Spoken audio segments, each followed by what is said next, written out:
Shalom. Hari ini kita akan renungkan kitab Dua Raja-Raja pasal 13, teksnya ayat 1 sampai 25, dan sudah dibagi 4 paragraf. Paragraf yang pertama ayat 1 sampai 9. Selama 17 tahun, Yoas melakukan jahat di mata Tuhan, tetapi Tuhan melepaskan orang Israel dari tangan Aram.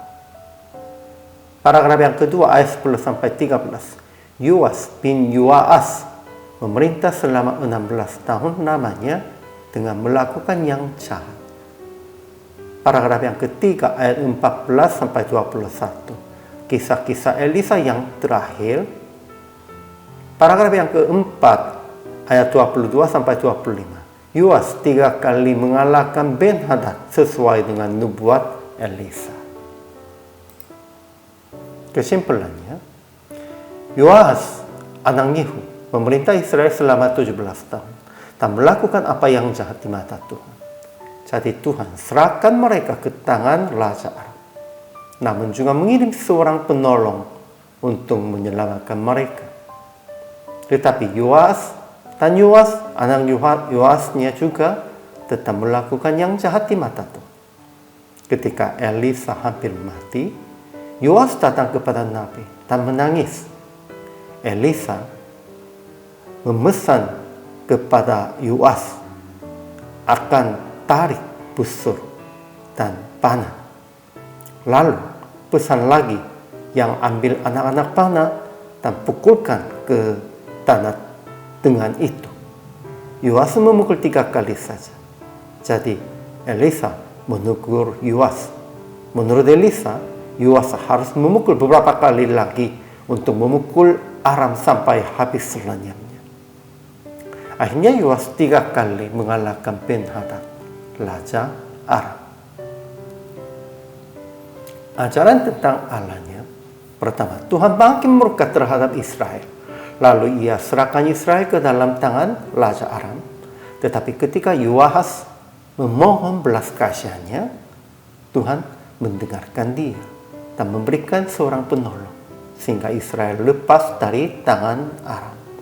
Begitu Tuhan tidak membiarkan umatnya. Kedua, Raja Aram menindas orang Israel sepanjang umur Yoas.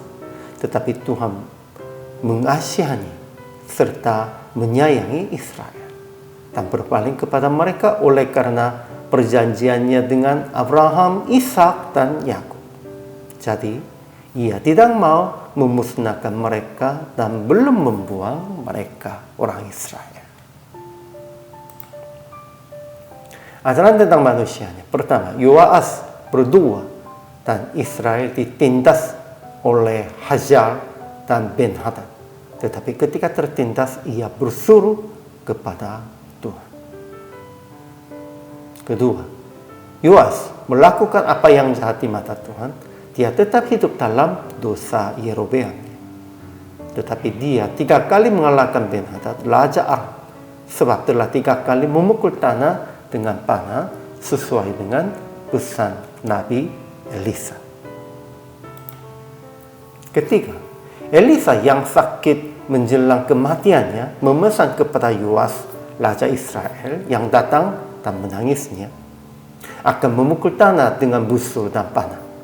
Elisa bernubuat bahwa Yoas akan memukul Aram 3 kali, sebab Yoas memukul tanah 3 kali saja. Keempat, setelah Elisa mati, seorang mayat hidup kembali ketika menyentuh tulang-tulang Elisanya. Itu salah satu mukjizat. Banyak orangnya fokusnya tentang itu, tetapi teks hari ini fokusnya bukan tentang mukjizat melalui Elisa.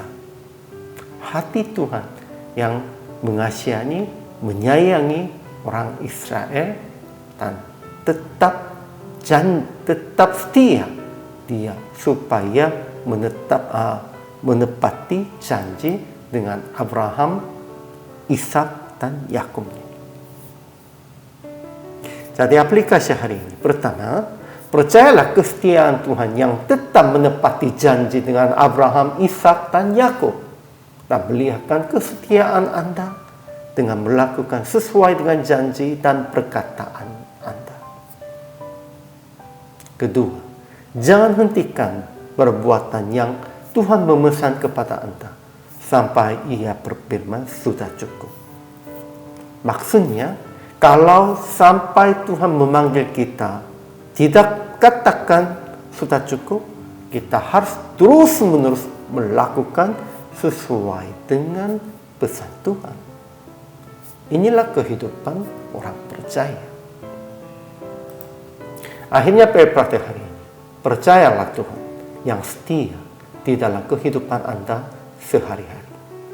Dan melihatkan kesetiaan Anda dengan melakukan perintah Tuhan terus-menerus sampai Tuhan berfirman sudah cukup, atau sudah berhasil, atau sudah dipanggil oleh Tuhan. Inilah kehidupan orang Kristen yang setia. Hari ini juga selama melayani, Tuhan Yesus memberkati.